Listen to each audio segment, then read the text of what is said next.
আলামিনের হাবিব জনাব মুহাম্মদ রাসূলুল্লাহ সাল্লাল্লাহু আলাইহি ওয়াসাল্লাম বলেছেন, কিয়ামতের ময়দানে আল্লাহর কসম করে বলছি, সেদিন জাহান্নামীদের ভীষণ কষ্ট হবে আর জান্নাতীদের জন্য অত্যন্ত আসান হবে, অবস্থাটা খুবই আরামের হবে।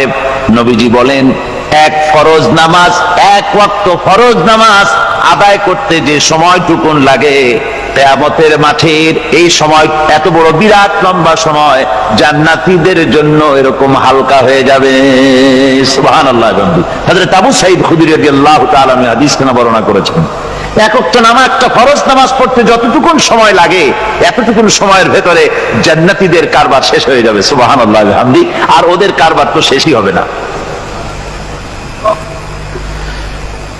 وَيَوْمَ تَشَقَّقُ السَّمَاءُ بِالْغَمَامِ وَنُزِّلَ الْمَلَائِكَةُ تَنزِيلًا। ওরা ফেরেশতা দেখতে চায়, সেদিন আসমান সমূহ বিদীর্ণ হয়ে মেঘ পুঞ্জ বেরিয়ে আসবে, আত্মপ্রকাশ করবে, তার ভেতর থেকে ফেরেশতারা ক্রমাগত নাজিল হতে থাকবে। আর অবস্থাটাই হবে, আল মুলকু ইয়াউমাইযিনিল হাক্কু লিররহমান ওয়া কানা ইয়াওমান আলাল কাফিরিনা আসীরা। আর সেদিনের বাদশাহী হবে কেবলমাত্র রহমানেরই। ওয়া কানা ইয়াওমান আলাল কাফিরিনা আসীরা। আর সেই কিয়ামতের দিন, সেই সময়টা হবে কাফেরদের জন্য বড়ই কঠিন। এখানে কিয়ামতের কিছু কথা বলা হচ্ছে, কিছু আভাস দেওয়া হচ্ছে যে আসমান সমূহ বিদীর্ণ হয়ে মেঘ পিণ্ড বেরিয়ে আসবে এবং তার থেকে ক্রমাগত ফেরেশতারা নাজিল হতে থাকবে। আল্লাহর হাবিব বলেছেন, কেউ যদি কিয়ামতের দৃশ্য দেখতে চায় সেজন্য সূরা ইজা শামসু কুবিরাত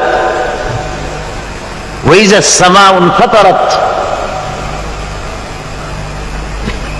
ইজা সামাউ শাক্কাত, এই সূরাগুলি যেন পড়ে, তাহলে কিয়ামতের দৃশ্য তার চোখের সামনে প্রতিভাত হবে। কিয়ামতের দৃশ্যটা আসলে কেমন হবে সেই সূরাগুলি তেলাওয়াত করলে সে বুঝতে পারবে। যেমন আল্লাহ পাক বলছেন, إذا السماء انفطرت وإذا الكواكب انتثرت وإذا البحار فجرت وإذا القبور بعثرت। যখন আকাশসমূহ চূর্ণ বিচূর্ণ হয়ে যাবে আর তারকাসমূহ বিক্ষিপ্ত হয়ে পড়বে, সমুদ্র মহাসমুদ্রগুলি দীর্ণ বিদীর্ণ হয়ে যাবে, কবরগুলি সব উদ্গীরণ করে দেবে, তার মধ্যে যা আছে সে সবগুলি। আবার আল্লাহ পাক বলেন, ইযাশ শামসু কুবিরাত ওয়া ইযান নুজুমু কাদারাত ওয়া ইযাল জিবালু সুয়্যিরাত। সূর্য যখন ঢেকে যাবে, তারকাগুলি যখন বিপর্যস্ত হয়ে যাবে আর পাহাড়গুলি যখন চালিয়ে দেওয়া হবে, এই দৃশ্য তোমরা দেখতে পাবে। فإذا النجوم طمست وإذا السماء فرجت وإذا الجبال نسفت। সেদিন অবস্থা এমন হবে, সমস্ত তারকাগুলি স্তিমিত হয়ে যাবে আর আকাশসমূহ দীর্ণ বিদীর্ণ হয়ে যাবে। আর দেখতে পাবে পাহাড়গুলি, সমস্ত পাহাড়গুলিকে উড়িয়ে দেওয়া হবে। আবার অবস্থা আরো কি হবে, فإذا برق البصر وخسف القمر وجمع الشمس والقمر। যখন চক্ষু বিস্ফারিত হয়ে যাবে মানুষের, চাঁদ আর সূর্য নিষ্প্রভ হয়ে যাবে, সব একাকার হয়ে যাবে, চন্দ্র এবং সূর্য তার অস্তিত্বকে হারিয়ে ফেলবে। শুধু তাই নয়, ওয়াহুমিলাতিল আরদু ওয়াল জিবালু ফাদুক্কাতা দাক্কাতাও ওয়াহিদা। জমিন ও পাহাড়গুলির মধ্যে সংঘর্ষ লাগিয়ে দেওয়া হবে আর তা এক ধাক্কায় জমিন এবং সমস্ত পাহাড়গুলি চূর্ণ বিচূর্ণ হয়ে যাবে। সুবহানাল্লাহ ওয়া বিহামদিহি। আল্লাহ রাব্বুল আলামিন বলছেন, এইভাবে করে কিয়ামতের দৃশ্য, বিভীষিকাময় দৃশ্য তোমরা দেখতে পাবে। আর সেদিনের রাজত্বটা কার হবে? আল মুলকু ইয়াউমাইযিনিল হাক্কু লিররহমান। সেদিনের রাজত্ব হবে কেবলমাত্র রহমানের। অর্থাৎ যেসব কৃত্রিম বাদশাহী দেখে তোমাদের চোখে ধাঁধা লেগে গিয়েছে, তোমাদেরকে দুনিয়ার বাদশাহী দেখে তোমরা ধোঁকায় পড়ে গিয়েছো, এসব বাদশাহী কিছুই টিকবে না সেদিন। সেদিন শুধু বাদশাহী থাকবে একমাত্র আল্লাহ পাকের। কার থাকবে বাদশাহী? যারা বলেন কার? আল্লাহ রাব্বুল আলামিন যখন কিছুই থাকবে না ঘোষণা করবেন লিমানিল মুলকুল ইয়াউম লিল্লাহিল ওয়াহিদুল কাহ্হার। আজকে কার রাজত্ব? চারিদিক থেকে আওয়াজ আসতে থাকবে, পরাক্রমশালী আল্লাহ রাব্বুল আলামিনের রাজত্ব। আর কারণ নয়, হাদিস শরীফে এসেছে, বুখারী মুসলিম শরীফের হাদিসে এসেছে, আল্লাহর নবী বলেন আল্লাহ রাব্বুল আলামিন তখন তার এক হাতে আকাশ মণ্ডলীকে ধারণ করবেন, আর এক হাতে জমিনকে ধারণ করবেন। আকাশ মণ্ডলী এক হাতে, জমিন এক হাতে। এভাবে আল্লাহ রাব্বুল আলামিন বলবেন আইনাল জাব্বারুন আইনাল মুতাকাব্বিরুন। কোথায় সেই স্বৈরাচারীরা? কোথায় সেই দুর্বিনীত অহংকারী স্বৈরাচার যারা আমার জমিনের উপরে, আমার মানুষের উপরে রাজত্ব চালিয়েছে? তারা আজকে কোথায়? কোথায় সেই অহংকারীরা? আল্লাহ পাক সেদিন যে বলবেন, সেদিন তো বলবেন, কিন্তু দুনিয়ার মাঝেও স্বৈরাচার যারা, অহংকারী যারা, তাদের শাস্তি পৃথিবীর বুকেও দেন। আর সেদিন তো দিবেনি। কত স্বৈরাচার আমরা দেখলাম, কত অহংকারী দেখলাম, যাদের তর্জনী হেননে লক্ষ কোটি কোটি মানুষ উঠত আর বসত। তাদের জিল্লাতির সঙ্গে আল্লাহ রাব্বুল আলামিন কতজনকে বিদায় করে দিলেন। ফুলের মালা নিয়ে কুলাতে পারে নাই, পা থেকে শুরু করে গলা পর্যন্ত ফুলের মালা দিয়া ডুবাই দিল ভক্তরা। আবার আল্লাহ রাব্বুল আলামিন এমন শাস্তি দিলেন, ফুলের মালার পরিবর্তে জুতার মালা নিয়ে জেলের মধ্যে ঢুকাইয়া দিলেন। ঠিক কিনা গণ? অহংকারী আর স্বৈরাচার যারা হয়, আল্লাহ পাক এভাবে তাদের দৃষ্টান্ত দেখিয়ে দেন। আমরা কত দেখলাম, 9 বছরের রাজা, 10 বছরের সাজা। পৃথিবীর বুকে যারা অহংকার করে, যারা স্বৈরাচার হয়, আল্লাহর আইনকে যারা বৃদ্ধাঙ্গুষ্টি প্রদর্শন করে, আল্লাহ পাক তাদের জমিনেও দেখান। এখানে চূড়ান্ত ফয়সালা আল্লাহ করেন না, আসল ফয়সালার জায়গা তো আছেই, তবে এখানে নমুনা দেখায় দেন। কিন্তু মুশকিল হচ্ছে, ইতিহাসের সবচাইতে বড় শিক্ষা হলো ইতিহাস থেকে মানুষেরা শিক্ষা গ্রহণ করে না। একজনে যে কাম করে বিপদে পড়ে, আর একজন এসে আবার সেই পথেই অগ্রসর হয়, নিশ্চিত মৃত্যুর পথে। আমার বন্ধুগণ, আল্লাহ পাক বলছেন সেই দিন আমার রাজত্ব হবে, আর কারো রাজত্ব হবে না। ওয়াকানা ইয়াওমান আলাল কাফিরিন আসীরা। আর ওই দিনটা, ওই কিয়ামতের দিন হবে কাফেরদের জন্য সবচাইতে কঠিন। সবচাইতে কঠিন হবে কাদের জন্য? কাফেরদের জন্য। কাফের কারা? কাফের হচ্ছে তারা যারা নাকি আল্লাহর আইনকে অস্বীকার করেছে, আল্লাহকে অস্বীকার করেছে, আল্লাহর আইনকে অস্বীকার করেছে। ওরা কি? কাফের। কুফর শব্দের অর্থ হচ্ছে গোপন করা। এই জন্য অন্ধকার রাতকে আরবিতে কাফের বলা হয়েছে, অর্থাৎ যা সব জিনিসকে অন্ধকার দিয়ে ঢেকে দেয়। তো কুফর হচ্ছে সেই জিনিস যা মহাসত্যকে ঢেকে দেয়, সত্যকে, মহাসত্যকে ঢেকে দেয় যে জিনিস, সেটাকে কুফর বলা হয়। আর এই কাফের অন্ধকারে ঘুরে মরে, সে কোন আলোর খোঁজ পায় না। আল্লাহ রাব্বুল আলামিন বলেন, কাফেরদের কথা এখন শোনাচ্ছেন আল্লাহ পাক, ওয়াল্লাযীনা কাফারু আউলিয়াউহুমুত তাগুতু ইউখরিজুনাহুম মিনান নূরি ইলাজ যুলুমাত। যারা কাফের, যারা কুফরি অবলম্বন করেছে, তাদের সাহায্যকারী আর পৃষ্ঠপোষক হচ্ছে তাগুত। তাগুত বলা হয় সেই শক্তিকে যে শক্তি শুধু নিজেই আল্লাহর আইন অমান্য করে বসে থাকে না, বরং অন্যদেরকেও আল্লাহর আইন অমান্য করতে বাধ্য করে।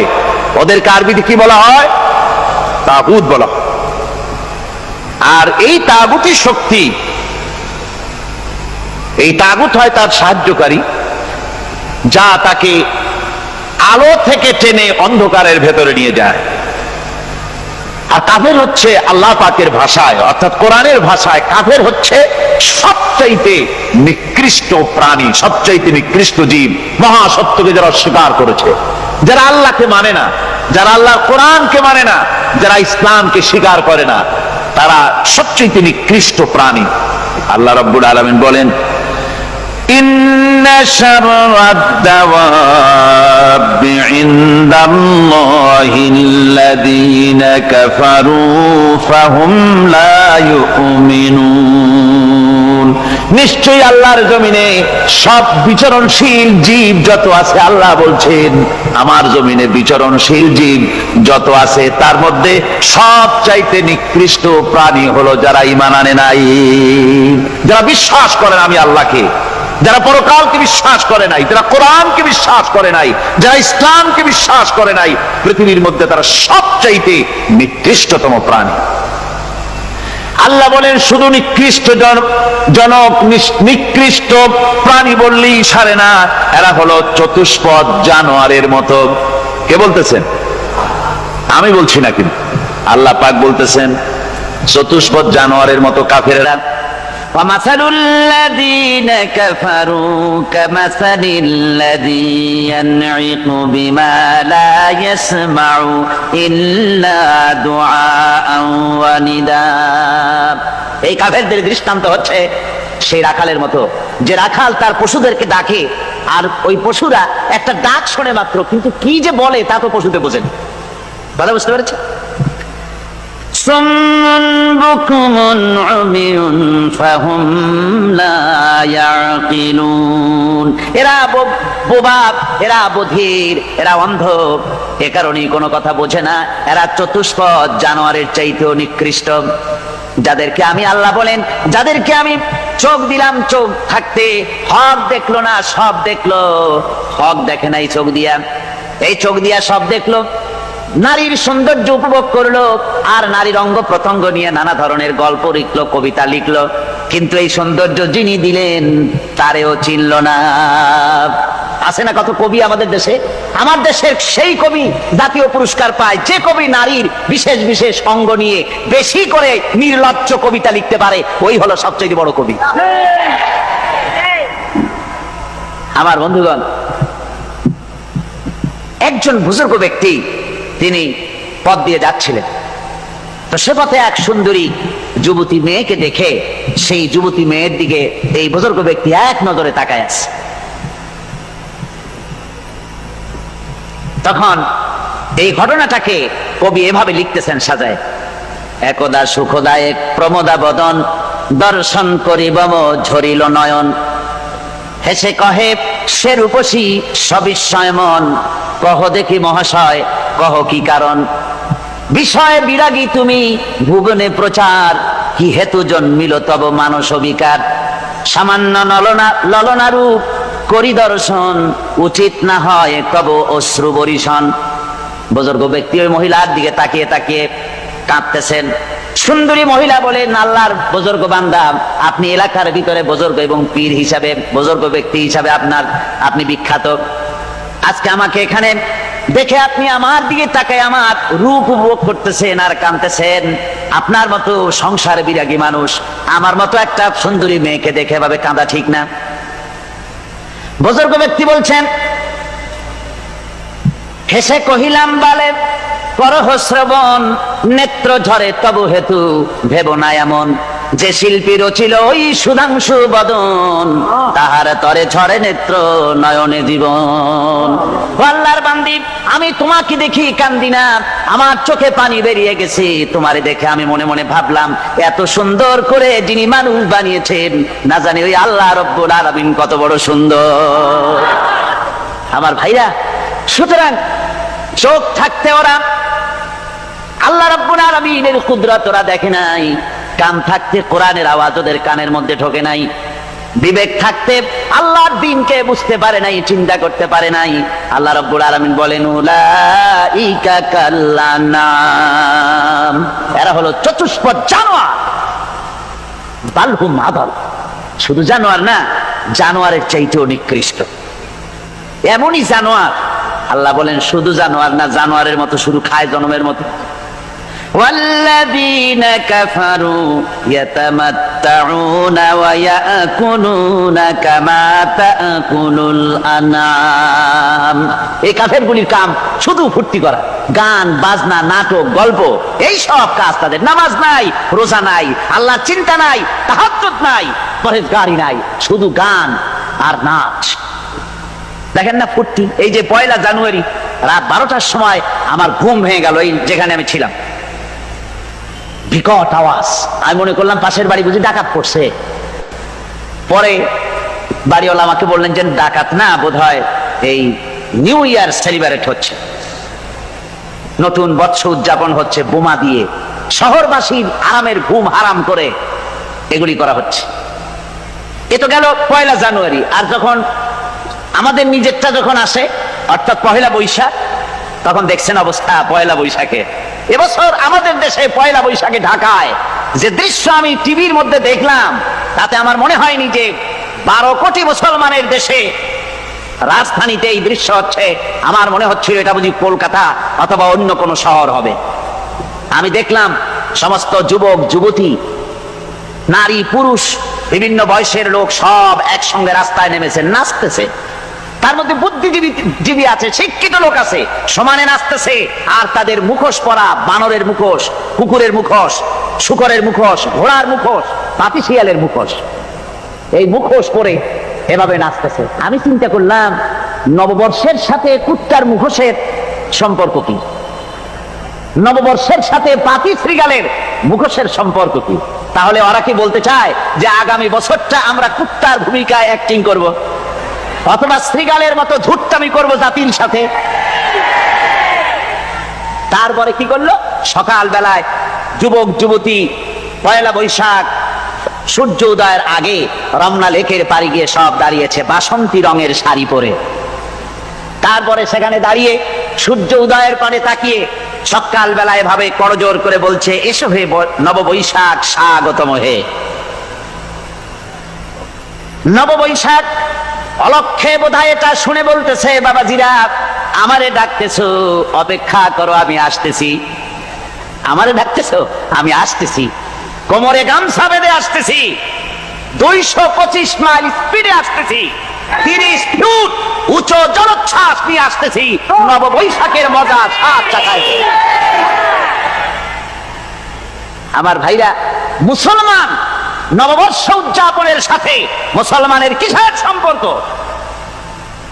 মুসলমান যদি এই দিন উদযাপনই করে, তাহলে তাকে করতে হবে ফজরের নামাজ পড়বে।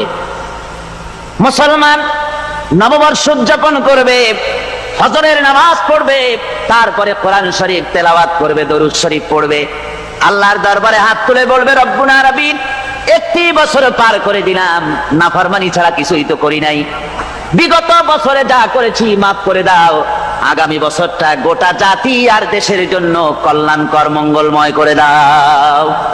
এটাই তো বলা উচিত ছিল নাকি বলে? তা না করে, তা না বলে, বৈশাখের পরিচালককে না ডেকে সরাসরি বৈশাখকে আহ্বান করা হয়েছে।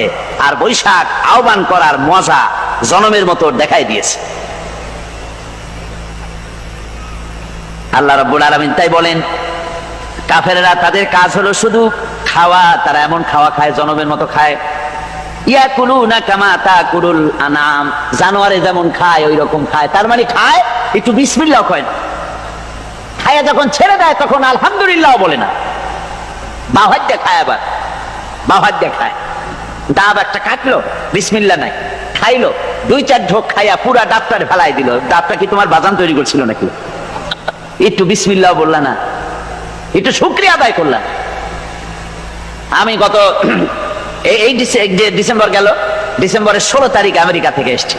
ওখানে দেখলাম তারা প্রতি নভেম্বর মাসের শেষ বৃহস্পতিবার থ্যাঙ্কস গিভিং ডে অবজার্ভ করে। তা আমি জিজ্ঞেস করলাম থ্যাঙ্কস গিভিং ডে জিনিসটা কি? ওরা বললো এটা হচ্ছে এই যে গড আমাদেরকে সারা বছর ভালো খাওয়াইছে, আমাদেরকে ভালোভাবে পড়াইছেন, সুন্দর রেখেছেন, এই জন্য আমরা গডকে থ্যাঙ্কস দেই নভেম্বরের এই শেষ দিনটিতে। সারা বছরের ভালো খাইছি, ভালো থাকছি, এই জন্য গভর্নমেন্টকে মানে গডকে থ্যাঙ্কস দিলাম। আমি আমার আলোচনায় সেখানে বললাম যে দেখেন রাশিয়ার সাথে আমেরিকার পার্থক্য তো এখানে, ওরা গডকে অস্বীকারই করেছে, গডই মানে না।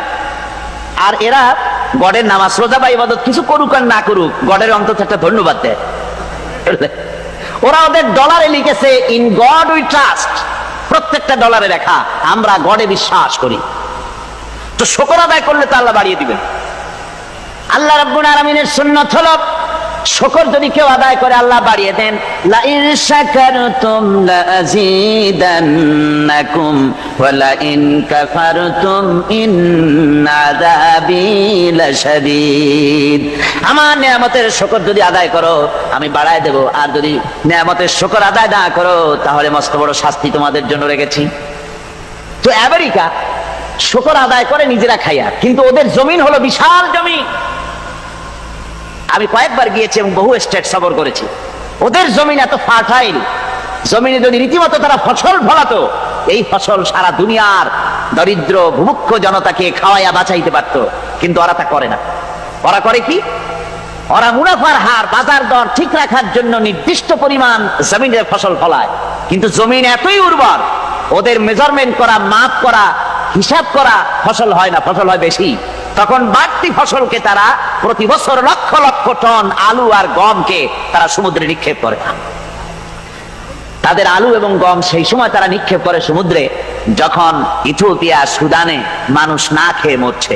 পৃথিবীর বিভিন্ন দেশে মানুষ ক্ষুধার যন্ত্রণায় যখন চিৎকার করছে, আর তাদের এই চিৎকারে আকাশ বাতাস ভারী হয়ে যাচ্ছে, তখন ওরা এই কামটি করছে। তাই আমি ওই প্রথম দিন বলেছিলাম যে রাশিয়া যেমন খান খান হয়েছে, অস্তিত্ব বিলুপ্ত হয়েছে আল্লাহর সাথে নাফরমানি করার কারণে।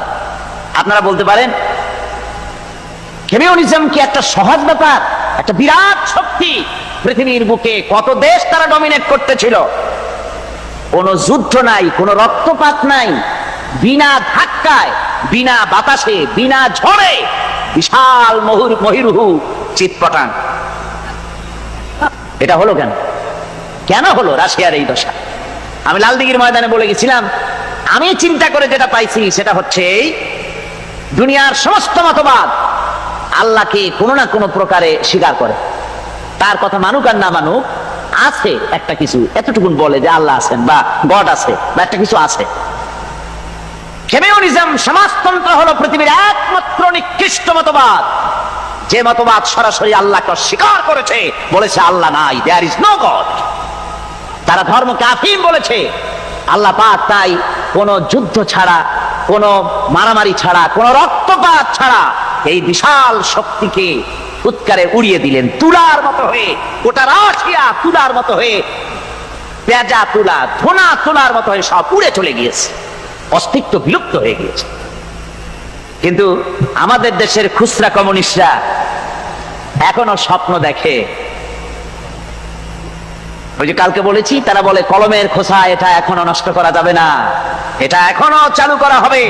এখনো চীনে আছে, এখনো কিউবায় আছে। ওই কিউবা থেকে, চীন থেকে ফিদেল কাস্ট্রোর একটু আওয়াজ শোনে, চীন থেকে মিস্টার ব্যাং না কি জানি না, ব্যাং, এর আওয়াজ শোনে আর তাই মনে করে এ বুঝি সমাজতন্ত্রের বিজয়ের গান। না, চীন থেকে আর কিউবা থেকে যে আওয়াজ আজকে উঠতেছে, এই আওয়াজ সমাজতন্ত্রের বিজয়ের আওয়াজ নয়, এটা হলো সমাজতন্ত্রের মরণ যন্ত্রণার গোঙানির আওয়াজ।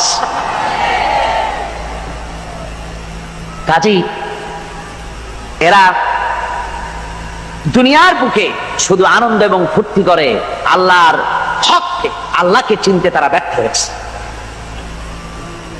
আল্লাহ রাব্বুল আলামিন বলেন, অবিশ্বাসীদের কৃতকর্ম, তাদের কাজগুলি, তাদের কর্মফল সব নিষ্ফল হয়ে যাবে। ওয়াল্লাযীনা কাফারু আ'মালুহুম কাসারাবিন বিকিআতিন ইয়াহসাবুহুল যামআনু মা। আল্লাহ পাক বলেন কাফের যারা অবিশ্বাসী, যারা যারা আমাকে অস্বীকার করেছে, অবিশ্বাস করেছে, তাদের আমলগুলি হলো মরুভূমির মধ্যে মরীচিকার মতো। মরুভূমির মরীচিকা, মানুষ যখন মরুভূমির ভিতর দিয়ে যায়, পানির পিপাসা লাগে, দূরে দেখে পানি চিকচিক করতেছে, আর ওই মরীচিকা যেটাকে সে পানি মনে করেছিল, হাত্তা ইযা জাআহু লাম ইয়াজিদহু শাইআ, যেটাকে সে পানি মনে করে ছুটতেছিল, যখন কাছে গেল আল্লাহ পাক বলেন কিছুই সেখানে পায় না, শুধু মরীচিকা, বালু আর বালু। এরকম করে যারা আমার দিনকে অস্বীকার করেছে, আমাকে অস্বীকার করেছে, তারা যত ভালো কাজ করুক আর যাই করুক না কেন, তাদের কৃত কর্মগুলি এভাবে সব নিষ্ফল। এ হলো এক কথা। 2 নম্বরের কথা হলো, ওরা মনে করেছিল সমাজতন্ত্র শান্তি দেবে, কমিউনিজম শান্তি দেবে, সোশ্যালিজম শান্তি দেবে, ক্যাপিটালিজম শান্তি দেবে। এই শান্তির চিন্তা করে অগণিত মানুষকে হত্যা করে সমাজতন্ত্রের রাজত্ব যখন কায়েম করলো, 70 বছরও চলে গেল, তারপরে তারা দেখলো হাত্তা ইযা জাআহু লাম ইয়াজিদহু শাইআ, কিচ্ছুই পেল না। তারা ক্ষুধার যন্ত্রণায় মরলো, কাপড় নাই, খাবার নাই। তারা ওই রাশিয়া থেকে, চেকোস্লোভাকিয়া থেকে, যুগোস্লাভিয়া দিয়া, রোমানিয়া থেকে, হাঙ্গেরি এবং পোল্যান্ড আর মঙ্গোলিয়া থেকে সেখানে সমাজতন্ত্র তাড়াতে আমরা যাই নাই। আমরা সেখানে সমাজতন্ত্রের বিরুদ্ধে তাফসীর করি নাই, ব্যাখ্যা করি নাই, বক্তব্য রাখি নাই। ওই সব দেশ থেকে সমাজতন্ত্র তাড়াইছে কে? কারা তাড়িয়েছে? না না, ওরা নিজেরাই, সেই দেশের জনগণই এটাকে উৎখাত করেছে তাদের জমিন থেকে। আল্লাহ পাক বলছেন যারা আমার দিনকে, আমার বিধানকে যারা অস্বীকার করবে, তারা এই অস্বীকারী অবস্থায় যদি মৌত হয়, আমার সমাজতন্ত্রী কোনো ভাই যদি এ মাহফিলে থাকেন, কমিউনিস্ট কোনো ভাই যদি এ মাহফিলে থাকেন, তাহলে শুনুন আল্লাহ কি বলতেছেন। আল্লাহর দিনকে, আল্লাহর কোরআন পূর্ণাঙ্গ জীবন বিধান, অর্থনীতি আছে, সমাজনীতি আছে, রাজনীতি আছে, কথা যারা বিশ্বাস করে না, কোরআনকে শুধুমাত্র নামাজ, রোজা, হজ, যাকাত আর বেহেশত দোজখ যারা মনে করে, জীবন ব্যবস্থা মনে করে না, এই অবস্থায় যদি মারা যায়, আল্লাহ রাব্বুল আলামিন বলেন ইন্নাল্লাযীনা কাফারু ওয়া মাতু ওয়া হুম কুফফারুন উলাইকা আলাইহিম লানাতুল্লাহি ওয়াল মালাইকাতি ওয়ান নাসি আজমাইন। আল্লাহ রাব্বুল আলামিন বলেন আমাকে অস্বীকার করার অবস্থায়, আমার দ্বীনকে, বিধানকে অস্বীকার করার অবস্থায় যদি মৌত হয়ে যায়, তাহলে আল্লাহ, ফেরেশতা এবং तमाम পৃথিবীবাসীর অভিসম্পদ তার উপরে হতে থাকে, লানত হতে থাকে। খালিদিনা ফিহা লা ইউখাফফাফু আনহুমুল আযাবু ওয়া লা হুম ইউনজারুন। এই অভিসম্পদ অবস্থায় তারা সব সময় লিপ্ত থাকবে, না তাদের আযাবকে কমায় দেওয়া হবে আর না তাদের কোন রকম অবকাশ দেওয়া হবে। এখন আরো মজবুত